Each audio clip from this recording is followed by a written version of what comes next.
Salam dan selamat pagi untuk seluruh jemaat GMI Kanaan Medan Selatan. Kita kembali di dalam renungan pagi firman Tuhan. Sebelum itu mari kita bersatu di dalam doa. Terima kasih Tuhan untuk penyertaan-Mu dalam kehidupan kami. Untuk mengawali hari yang baru ini, kami akan mendengarkan renungan pagi firman-Mu. Kiranya Tuhanlah yang memampukan kami untuk mengerti serta melakukan firman Tuhan ini dalam kehidupan kami. Berkati kami ya Tuhan. Dalam nama Yesus kami berdoa. Amin. Pada hari ini Kamis 20 Februari 2025, kita mendengarkan renungan pagi firman Tuhan yang tertulis di dalam Injil Yohanes pasal 11 ayat 45 sampai 53. Seluruh firman Tuhan, jemaat boleh membacakannya. Saya membaca ayat yang ke-52.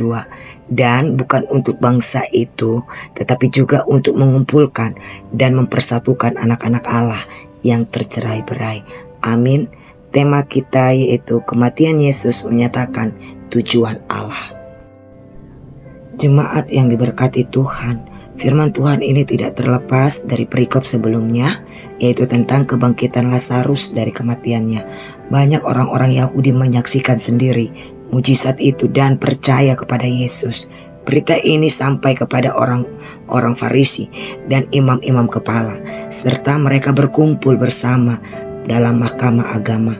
Mereka berdiskusi tentang bagaimana menangkap Yesus serta bersepakat untuk membunuh Yesus. Mengapa? Karena mujizat-mujizat yang sudah dilakukan Yesus yang membawa keresahan bagi mereka. Banyak orang percaya kepada Yesus dalam mujizat-mujizatnya dan ajaran-ajarannya ketimbang ajaran yang mereka sampaikan. Salah satu mujizat kebangkitan Lazarus inilah yang paling spektakuler. Hebatnya, musuh-musuh Yesus begitu keras terhadapnya, sehingga mujizat ini hanya mengilhami mereka untuk menangkap dan membunuh Yesus lebih cepat lagi. Kata mereka, jika kita membiarkannya seperti ini, semua akan percaya kepadanya. Imam besar Kayafas yang tidak percaya Yesus ini mengatakan bahwa lebih baik bagimu jika satu orang mati untuk bangsa kita daripada seluruh bangsa kita binasa. Allah dapat berbicara melalui perkataan seseorang yang mementingkan diri sendiri untuk menyampaikan kebenaran kepadamu. Orang yang tidak percaya ini memberitakan Injil tanpa sepengetahuannya.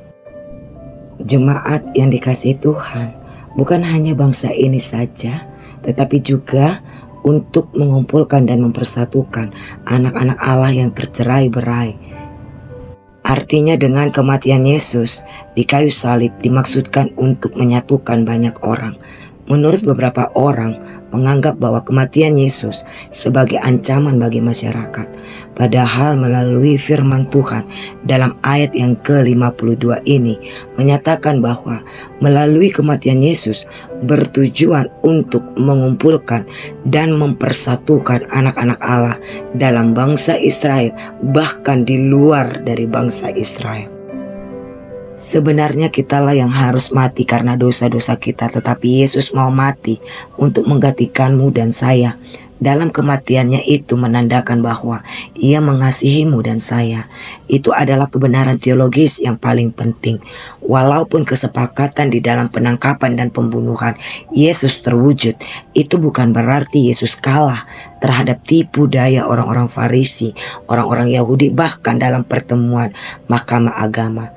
Tetapi itulah tujuan Allah dalam kematian Yesus untuk menebus dosa-dosa kita dan mengumpulkan dan mempersatukan kita dari semua bangsa beriman kepada Yesus dan menjadi pengikutnya yang setia, agar kita memperoleh kehidupan yang kekal. Tuhan Yesus memberkati kita semua. Amin. Mari kita bersatu dalam doa. Terima kasih Tuhan untuk karya keselamatan-Mu bagi kami. Engkau boleh mati menggantikan kami untuk menebus dosa-dosa kami dan memberikan kehidupan yang kekal yang menjadi anugerah yang terbesar dalam kehidupan kami. Dan pada saat ini Tuhan, hari yang baru ini kami mau berdoa. Di dalam doa kami ini Tuhan, berkati pekerjaan kami, berkati kegiatan dan aktivitas kami satu hari ini. Tambahkan kami kesehatan, tambahkan kami hikmat untuk dapat lebih lagi Tuhan menyaksikan kasih Tuhan, untuk dapat membawa kabar Tuhan kepada semua orang, untuk dapat juga Tuhan mengisi hari-hari kami ini untuk lebih bijaksana, takut akan Tuhan. Kami inginkan Tuhan supaya Engkau juga membantu kami untuk dapat mewujudkannya itu dalam kehidupan kami, untuk memuliakan nama-Mu Tuhan. Berkati anak-anak kami Tuhan dalam tumbuh kembang mereka, dalam jenjang pendidikan mereka. Engkau juga berkati Tuhan apa yang mereka perlukan dan butuhkan di dalam mencari pasangan hidup ataupun di dalam mencari pekerjaan. Kiranya Tuhan juga lah yang memberkati, begitu juga yang merindukan keturunan. Kiranya Tuhan apapun yang menjadi kebutuhan mereka, apapun yang menjadi kerinduan mereka, Engkau buka jalan, berikan yang terbaik bagi mereka. Berikanlah damai sejahtera Tuhan, biarlah cita-cita mereka dapat mereka raih di dalam Tuhan. Kami mohon Tuhan, ikut campur tangan Tuhan dalam kehidupan anak-anak kami. Pakai mereka sebagai alat Tuhan, memancarkan kasih setiamu kepada semua orang. Berkati anak-anak kami Tuhan. Berkati Tuhan jemaat-Mu yang dalam kelemahan tubuh jasmani mereka dimanapun mereka berada, baik itu di rumah atau di rumah sakit. Secara khusus kami mau berdoa untuk Bapak S. Sidabutar. Kiranya Tuhan Kau menjamah tubuhnya dan berikan pemulihan yang sempurna dalam kesehatannya Tuhan. Kiranya dia semakin sehat, semakin kuat Tuhan di dalam kasih Tuhan. Berkati makanan dan minuman, bahkan obat-obatan yang dipakai, biarlah itu mempercepat proses kesembuhan baginya Bapak. Kami juga mau berdoa untuk orang tua kami Tuhan dimanapun mereka berada. Secara khusus orang tua yang dalam masa lanjut usia mereka atau usinda Tuhan. Kiranya Tuhan Engkaulah yang memberkati orang tua kami. Perkuatkanlah Tuhan, teguhkanlah mereka. Dan tubuh jasmani mereka Tuhan, topang dalam kesehatan mereka Bapa. Kami mohon campur tangan-Mu Tuhan dalam kelemahan tubuh mereka. Kiranya mereka semakin beriman kepadamu, semakin percaya dengan kekuatan dan kuasa Tuhan yang mampu memberikan kesembuhan dan kesehatan bagi mereka. Berkati orang tua kami ini Bapa. Kami sangat bersyukur untuk penambahan satu usia untuk keluarga yang berulang tahun pernikahan mereka, yaitu keluarga Bapak PH Simbolon, Ibu ROR Burnet 10, yang pada hari ini genap usia pernikahan mereka 31 tahun. Begitu juga untuk keluarga Bapak Donald Sibarani, Ibu Borsilaban yang berulang tahun pernikahannya pada hari ini 21 tahun. Kiranya Tuhan memberikan kesehatan, keharmonisan, kelanggengan di antara mereka. Biarlah mereka hidup di dalam kasih Tuhan dan juga di dalam keluarga, bahkan anak-anak mereka.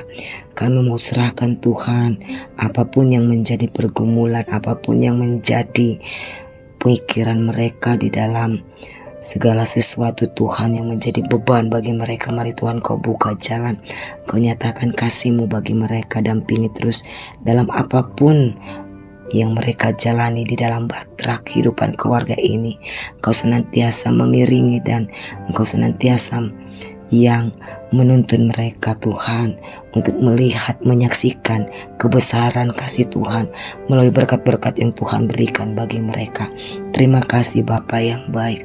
Kami juga mau berdoa untuk seluruh jemaat yang dalam masa pergumulan, kesusahan hidup ataupun apa yang menjadi beban pikiran mereka. Mari Tuhan Engkau angkat, mari Tuhan Engkau nyatakan kebaikan Tuhan, supaya mereka tetap berpengharapan kepada Tuhan dan supaya mereka tetap mengandalkan Tuhan dalam apapun kehidupan mereka. Engkau kuatkan dan mampukan mereka Tuhan melihat kasih Tuhan dalam segala pergumulan, dalam segala beban hidup mereka Tuhan. Kiranya Tuhan yang memberikan kelegaan bagi mereka. Terima kasih Bapa, di atas segalanya ampuni atas dosa-dosa kami, supaya kami layak di hadapan-Mu Tuhan.